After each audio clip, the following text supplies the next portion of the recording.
안녕하십니까. 매일 아침 조간신문의 주요 기사를 딱딱 풀어서 해석해드리는 조간딱풀 2월 14일 수요일에 인사드립니다.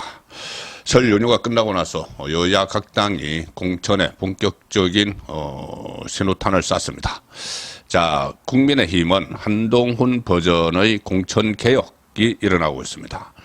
곱셈 공천, 한동훈 위원장이 그렇게 이야기를 했는데 실제로 중진들을 재배치하는 그런 작업이 활발하게 이루어지고 있고, 중진이 떠난 자리에는 신진이 들어가겠죠. 그래서 자연스럽게 물갈이가 되는, 그렇게 되면은 험지, 그러니까 민주당이 현역이 있는 곳에 중진 의원, 국민의힘 중진 의원이 출마를 해서 이기면 그 지역도 확보를 하고, 기존에 있던 양지에서 물갈이가 된, 국민의힘 안에서 물갈이가 된 그 지역도 이기면은 이게 이제 곱셈 공천이 되는 겁니다.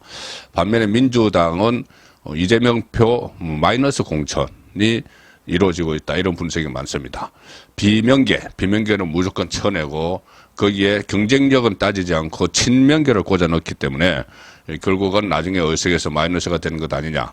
그래서 오늘도 경향신문 같은 데서도 상당히 우려를 하는, 그 좌파 성향의 매체에서도 민주당 공천 과정에서 우려를 표시하는 그런 기사들도 나오고 있습니다. 자, 동아일보 일면 기사부터 보여드리겠습니다. 사이드톡 기사입니다. 서울 강남을 박진 험지로 차출 검토. 야, 인재건 불출마, 추미애 앤 험지 권고. 인재건은 김건태 전 의원의 부인이죠. 3선을 했는데, 여기서 인재건 의원에게 다른 곳으로 출마를 하라가 아니고 불출마, 인재건은 불출마, 이렇게 권유를 했다고 합니다. 현역 3선 인재건 의원, 그리고 5선 출신 이종걸에게 불출마를 권유를 했고, 추미애 전 법무부 장관에게는 험지 출마를 권고를 했다. 험지 출마를 권고를 한 것으로 알려졌지만, 어제 최근에 이재명이 추미애를 만난 걸로 확인이 됐죠. 자, 그 자리에서 추미애는 원래 친문이지만, 문재인 정부 시절에 법무부 장관은 친문이지만 최근에 전향을 했기 때문에 그래도 이번에는 공천을 줘서 회생시켜서 이 공격수로서는 문재인 공격수, 이재명의 문재인 공격수, 그리고 윤석열 정부를 공격하는 데서는 그런 카드로 생각을 하고 있는 것 같습니다. 일단 설 연휴가 끝났죠. 그래서 본격적인 4.10 총선 공천 모드에 돌입을 했는데, 국민의힘 한동훈 비대위원장은 어제 이런 이야기를 했습니다. 우리 당이 이미 많은 사랑을 받고 있는 지역에는 좀 다른 곳에서 싸워 이길 수 있는 분들이 있지 않느냐, 이렇게 이야기를 했습니다. 그런 분들이 헌신해서 다른 지역에서 이겨주면 굉장히 쉬운 산수다. 굉장히 산수가 쉬워진다.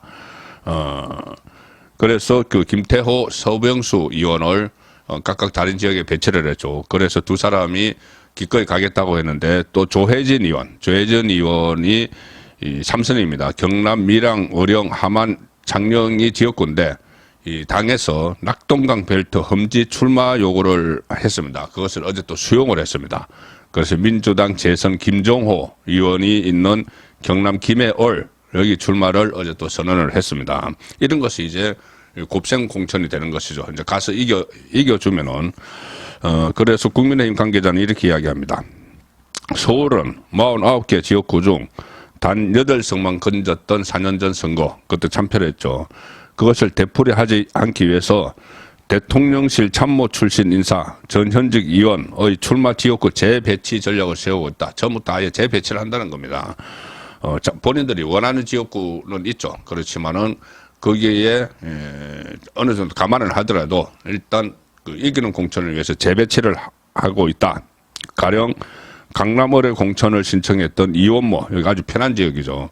전 대통령 인사비서관은 당의 수도권 험지 차출 요구를 수용을 했습니다. 그래서 경기도 쪽에 출마를 한다, 이런 이야기가 나오고 있고, 그 지역의 강남을의 당내 현역인 박진, 외교부 장관 출신이죠. 박진 의원도 험지 차출을 검토하고 있다. 그 다음에 이 중진 3명이 붙은 데가 있죠. 중진 2명과 장관 출신, 하태경 3선, 이해훈 3선, 그리고 이영 전 중소벤처기업부 장관이 한꺼번에 몰린 중구 성동을, 여기서는 또 한강벨트라고 부릅니다. 중구 성동을은 출마자들 이 지역구를 재배치할 거다. 뭐 이런 이야기가 또 나오고 있습니다. 이 그냥 경선을 붙여서 2명을 그냥 출마 못하게 하는 게 아니고 1명 뽑고 2명 출마 못하게 하는 게 아니고 이 재배치를 한다는 거죠. 그만큼 경쟁력이 있다고 판단을 하기 때문에 3선을 했고 장관을 지냈기 때문에 험지로 재배치하는 그런 작업도 지금 진행이 되고 있습니다. 자, 동아일보 같은 동아일보의 정치면 기사입니다. 정치면 기사 위에는 강남벨트 전략공천 검토 강남 서초 일부 지역구죠. 인요한 지역구 출마 놓고 진통. 그리고 아래는 낙동강 벨트 탈환 이딴 중진 차출 조혜진 김해을 출마 이렇게 되어 있습니다. 인요한 전 혁신위원장은 지금 본인이 세브란스 병원 의사 출신인데 세브란스 병원이 있는 서울의 그 서대문 갑에 출마를 시키자 이런 이야기들이 있는데 인요한 혁신위원장은 아직은 고사를 하고 있다. 그런 상황입니다.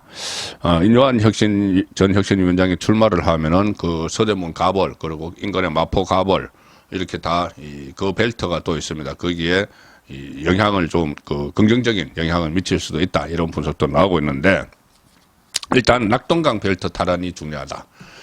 이 낙동강 벨트라는 것이 부산의 그 서쪽 그리고 경남의 동남쪽이 이렇게 붙는 곳인데 그곳에 9곳의 선거구가 있습니다. 현재 거기는 4대5로 민주당이 앞서 있죠. 민주당이 5석을 가지고 있습니다. 양산, 지금 문재인이 가 있는 양산, 노무현의 봉화마을에 있는 김해 이쪽과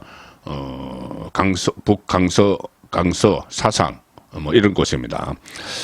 낙동강 벨트는 부산 북구와 강서구, 사상구, 사하구, 경남 김해, 양산 등 낙동강을 끼고는 총 9개 선거구인데 지난 총선에서 민주당이 5석을 차지해서 국민의힘 입장에서는 험지로 분류되는 곳입니다. 그래서 이곳에 서병수, 5선 서병수, 전 부산시장까지 지냈죠. 3선 김태호 전 경남지사 지냈는데 여기에 이어서 조혜진 의원까지 당의 요청을 수여해서 출마를 선언을 해서 낙동강 벨트 여야 대진표 윤곽이 드러나고 있다.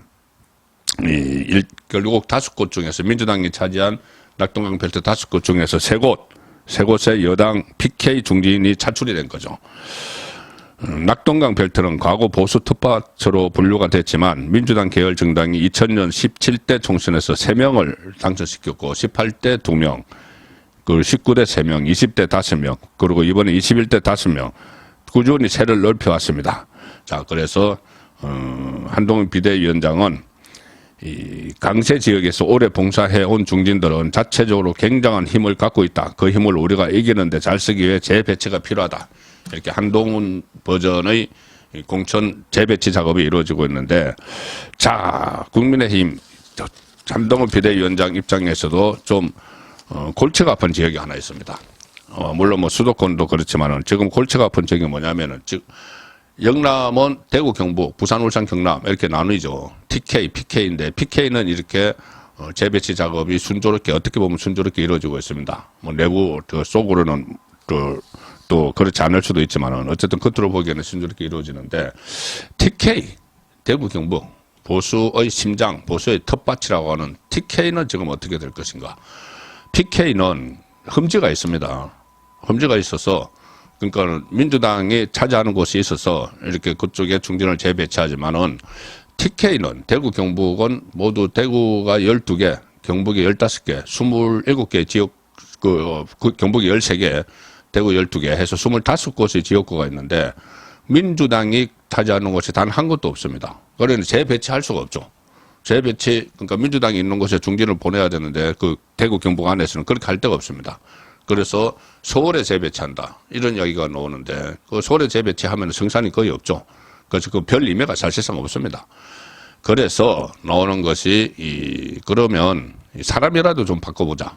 기존에 뭐 좀 무기력한 그런 지역 정치권 보수의 심장 텃밭이라고 하는데 좀 무기력하다는 그런 평가를 받아왔죠. 심지어 이준석이 뭐 앉아서 밥만 먹는 살찐 고양이 12마리 뭐 이런 식으로 막 조롱을 하는 물론 그 조령이 또 옳다는 건 아니지만은 그래도 그런 조령에 대해서 제대로 꾸짖지도 못하는 않는 그런 좀 무력한 지역이 TK다 이런 인식이 상당히 강합니다. 중앙 정치권에서는. 그래서 험지로 못 가더라도 사람은 바꿔보자. 그런데 인위적으로 막 잘라낼 수는 없죠. 그래서 어떤 방법을 쓸 것인가. 자, 그 문제가 오늘 일단 머니투데이 기사를 중심으로 소개를 드리겠습니다. 그 전에 이 TK는 사실 상당히 큰 폭의 물갈이가 계속 이어져 왔습니다. 4년 전에 미래통합당 시절에 그때 전체 미래통합당 국회의원들의 현역 교체율은 현역 의원들이 이제 다시 재선이 다시 건배지를 못한 경우 현역 교체율은 43%였습니다. 상당히 많았죠. 이 43% 현역 교체율은 물론 처음에 컷오프, 그 전에 불출마, 컷오프, 또 경선에서 진 거 이거 다 합해서 현역 교체율이 43%인데 영남권은 53%였습니다. 현역 교체율. 그리고 영남권에서 45명 중에 25명이 물갈이가 되는데 특히 TK 대구 경북의 현역 교체율은 무려 64%가 됐습니다. 10명 중에서 6, 7명이 물갈이가 됐었다는 이야기죠. 자, 이번에도 마찬가지 현상이 벌어질 가능성이 높습니다. 머니투데이 기사입니다. 국민의힘 공천관리위원회가 PK 지역 중진 의원들의 재배치를 일단락했죠. 그리고 이어서 TK 중진 의원들의 활용 방향을 놓고 지금 고심을 하고 있습니다. 정영한 국민의힘 공천관리위원장은 이렇게 일단 이야기합니다. 대구 경북의 경우는 다선 의원들을 어떻게 하는가 그런 부분이 좀 남아있다. 경남 양산과 김해는 거의 털이 짜여지는 것 같고 부산 쪽에 미세 조정을 하면 될 것 같아. 그러니까 PK 쪽은 좀 이렇게 조정이 다 가능할 것 같은데 TK는 어떻게 할지 그런 부분이 고민이라는 이야기죠. 현재 TK 중진을 보면은 4선의 주호용, 3선의 김상훈, 윤재옥 이 3명뿐입니다. 물갈이가 항상 있었기 때문에 특히 이 3명은 지금 전부 다 대구입니다. 경북은 없습니다. 3선 이상이. 그리고 TK는 PK와는 달리 지역 내 상대적 험지가 없죠. 그렇다고 TK 중진을 수도권 등 아예 다른 지역에 배치했을 때 경쟁력이 있을지도 미지수다. 뭐 그런 사례가 있었습니다. 과거에. 뭐 김재원 의원 같은 경우에 수도권에 배치하고 해도 결국은 그 당선이 안 됐죠. 한동훈 공관위원장이 약속한 곱셈 공천이 되려면 중진 의원을 재배치했을 때 두 석을 모두 가져오는 시너지가 나야 한다. 그런데 TK 의원을 빼서 수도권에 보내면은 그런 시너지가 안 난다는 이야기죠. 그래서 TK 중진에 대한 무조건적인 희생 강요는 곱셈 공천이 될 수 없다는 의미가 되는 것이죠. 때문에 공관위가 TK 지역에 대해서는 중진 의원 재배치가 아닌 다른 방식을 쓸 가능성이 높다. 어쨌든 물갈이는 해야 되니까 그대로 놔둘 수는 없는 거죠. 자, 다른 방식이 뭘까요? 장동혁 사무총장이 어제 기자들과 만나서 힌트를 줍니다. TK 중진 재배치에 대해서 이렇게 이야기합니다. 사무총장은 공천관리위원회 안에서 간사 역할을 하죠. 그래서 어떤 기준을 정하고 하는 데는 상당히 역할이 있습니다. 자, TK 중진 재배치에 대해서 장동혁 사무총장의 말입니다. 현역 하위 10% 컷오프 지금 그렇게 하기로 했죠. 곧 7명이 발표가 됩니다. 통보가 되죠. 현역 하위 10% 컷오프 그 다음에 하위 30% 감산 여론조사 같은 데서 하위권에 들면은 30% 정도 경선 과정에서 감산을 합니다. 깎아버리죠. 그리고 동일 지역에 3선 이상 감산 같은 지역에 3번 이상 하면은 깎아버리는 이런 기준을 적용해서 거기서 새로운 분들이 공천을 받고 기존 분들이 공천을 받지 못한다면 그걸 통해 변화와 쇄신을 꾀하는 것 외에 인위적으로 어떤 분들을 어디로 강제로 재배치하는 부자연스러운 방식으로 공천하지 않겠다. 그러니까 이 기준만 가지고 공천하겠다는 거죠. 하위 10% 컷오프 시키고 하위 30%에 들면은 점수를 깎고 동일 지역에 3선 이상이면 정치를 깎고 지금 마련된 이 기준을 적용을 해서 거기에 견디지 못하는 중진 의원들은 나가는 방식이다. 인위적으로 어떻게 할 수는 없다. 자, 그 이야기인데, 다만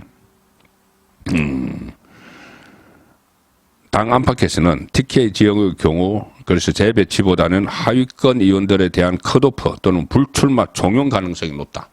이 불출마 컷오프 하는 것은 이것은 뭐 당연하고 그다음에 기존에 맞춰서 그 점수가 안 되면은 그 신진에게 밀리면은 뭐 출마 못하는 것은 당연한데 불출마 종용이라는 부분이 남아 있습니다. 불출마 종용. 그냥 무턱대고 불출마하지 마라 이렇게 할 수는 없겠죠. 그래서 조금 전에 말씀드린 이 30% 감산, 하위 10% 컷오프, 동일지역 3선 이상 감산 이것은 일종의 정량 평가죠. 여론조사 같은 것을 해서 정량 수치로 이제 평가를 하는 건데 불출마 종용은 정성 평가에 의해서 할 수가 있습니다. 공간이 역할이죠. 그런 것이. 그러니까 현역 컷오프 기준인 하위 10%에 해당하지 않더라도 TK 경우에는 당의 지지율보다 그 TK는 국민의힘 지지율이 상당히 높게 나오죠. 국회의원의 지지율이 낮을 경우 상당히 많이 거의 다 해당됩니다. 이 부분은 당 지지율이 뭐 갤럽 조사 기준으로 한 뭐 50% 60% 나온다고 하면은 그 각각 개별 의원의 지지율이 거기에 못 미치는 의원들이 태반이죠. 자, 그 사람들은 공간위원 3분의 2 의결로 인해서 전략공천 지역구로 지정할 수가 있습니다. 전략공천 지역구. 그러면은 경선을 안 하고 그냥 현역 의원을 탈락시키고 그 다른 사람을 이제 내려꽂을 수가 있는 거죠. 그러면은 이렇게 하면은 이렇게 정성 평가를 하는 것은 이런 겁니다. 당무감사 아니면 당 기여도 면접 지금 면접 진행되고 있죠. 여기서 감점 요인을 찾아내서 교체를 한다는 거죠. 정성평가입니다. 정량평가가 아니고 정성평가로 당무감사 이것을 수치로 딱 할 수는 없죠. 당 기여도 이것도 그리고 면접 이 평가를 통해서 교체를 한다. 그러면은 상당히 큰 폭의 교체가 이루어질 수가 있습니다. 이렇게 되면 TK 3선 이상 조금 전에 말씀드린 주호영, 김상훈, 윤재옥 뿐이 아니고 TK 재선 의원들도 여기에 해당될 수 있다. 재선 의원까지. TK 재선 의원은 지금 8명입니다. 8명.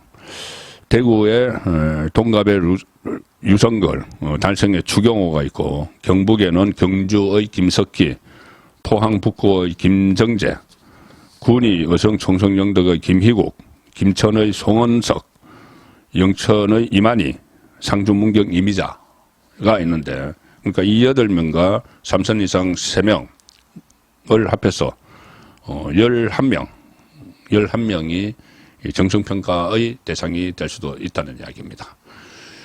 물론 뭐 초선들도 뭐 경선에서 뭐 탈락을 하든지 아니면은 너무 지지율이 형편없으면은 개인의 지지율이 대상이 될 수가 있겠죠. 그래서 PK는 일종의 재배치인데 중진들이나 그 현역 의원들 재배치를 하는데 TK는 재배치할 곳이 없으니까 일단 탈락시키고 새로운 신진들을 들여보내는 그런 자체 물갈이가 공천의 핵심이 되고 있습니다.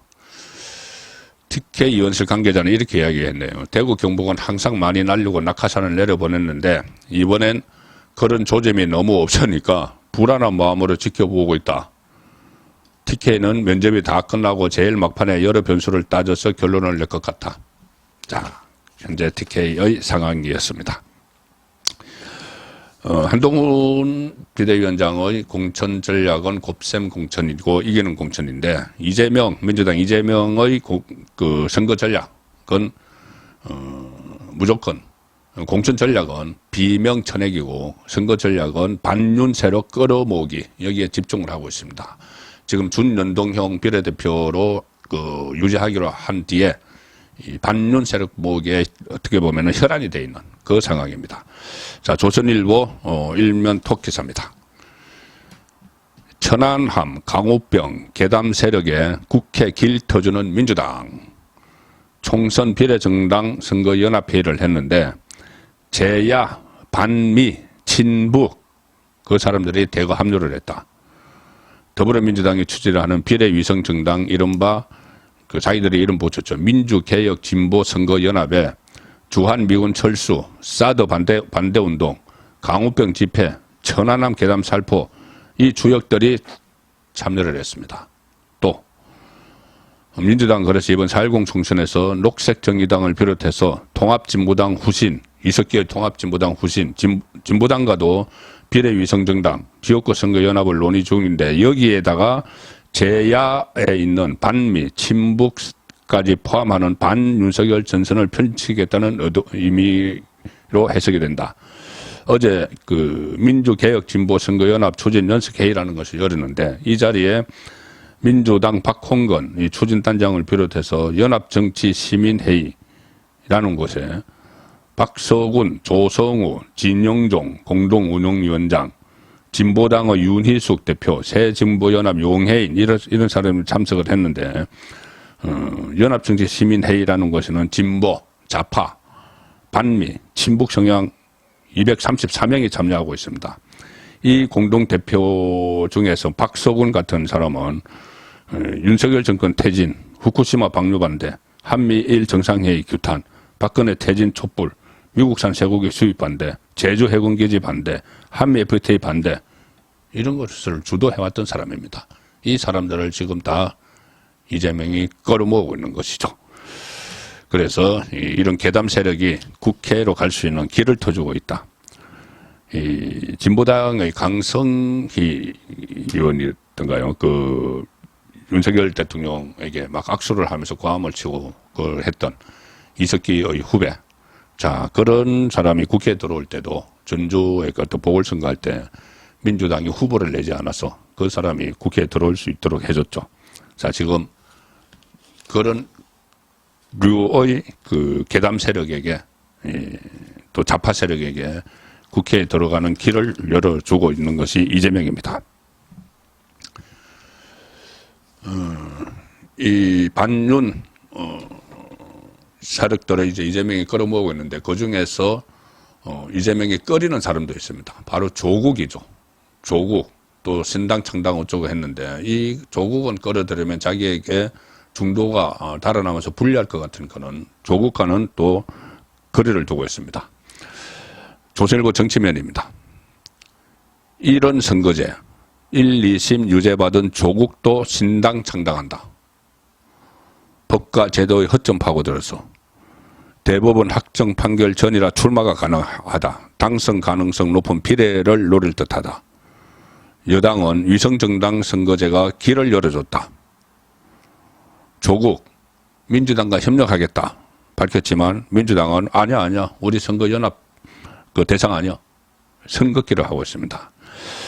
조국이 2019년 12월에 기소됐지만 4년 2개월째 확정 판결이 나지 않아서 총선 출마의 법적 제한이 지금 없습니다. 그런데 제가 어제 설명드렸다시피 조국은 출마해서 만약에 당선이 되더라도 대법원 확정 판결이 임기 시작 전후에 나옵니다. 임기 4월 10일에 총선이지만은 임기는 5월 30일에 시작하죠. 그 무렵에 대법원 확정 판결이 나오면은 바로 발로 걸어서 감옥으로 가야 됩니다. 그러면 국회의원직도 날아가죠. 자, 그런 상황에서 본인이 출마를 강행을 하는 겁니다. 당선돼도 유죄가 확정되면 의원직을 잃는다. 그래서 정치권과 법조계에서는 조국의 출마는 법 농락이다. 법 농락이다. 법대 교수를 했고 민정비수석을 했고 법무부 장관을 했던 사람이 이런 식으로 또 법을 농락하고 있습니다. 재판을 지연한 법원도 공범이다. 이런 비판이 나오고 있습니다. 자, 마지막 소개해드릴 기사는 조선일보 사이면 기사입니다. 미리 보는 이재명 재판 이렇게 불렸죠. 김인섭, 백현동 김인섭이 어제 징역 5년의 법정 구속이 됐습니다. 자, 조선일보 사이면입니다. 김인섭의 성공한 로비, 정진상 재판에도 영향. 백현동 사건 1심 법원 인허가 로비 대가로 75억 받았다. 이렇게 판결을 했습니다. 김인섭이 1심 재판에서 징역 5년 법정 구속. 법원은 김인섭이 백현동 개발 사업과 관련해서 성남시 담당자였던 정진상에게 청탁을 했다. 이재명은 성남시장 출마 당시에 김인섭을 선대본부장으로 썼다. 그리고 김인섭은 이재명하고 정진상을 2청 이제 시장실이 있던 성남시장실이 있는 2청 이렇게 지칭하면서 주변에 백현동 사업 2청에서 잘해보라고 했다. 이렇게 과세를 하고 다녔다는 겁니다. 한 법조인은 1심 재판부가 김 씨의 로비가 성공했다고 판단을 했으니 정진상 씨와 최종 결재권자였던 이재명 대표의 법적 책임을 가리는 배임 혐의 재판에도 영향을 미치지 않겠느냐. 뿐만이 아니고 이재명의 선거법, 백현동 특혜는 국토부의 강요에 의해서 했다고 거짓말한 그 선거법 허위사실 공표죄 혐의에도 직접적인 영향을 미칠 수밖에 없습니다. 2월 14일 보내드린 조간 딱풀이었습니다.